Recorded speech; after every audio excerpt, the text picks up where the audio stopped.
Have you ever really thought about mosses?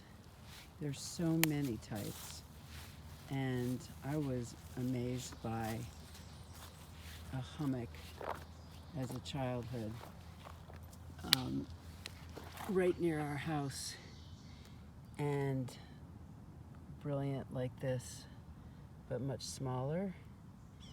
And it seemed to me that it was a magical place. There are trees here and beautiful valleys.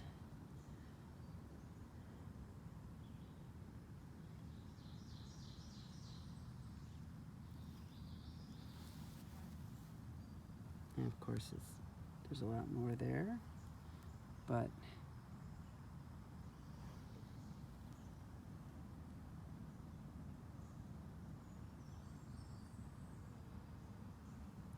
it always made me peaceful and curious.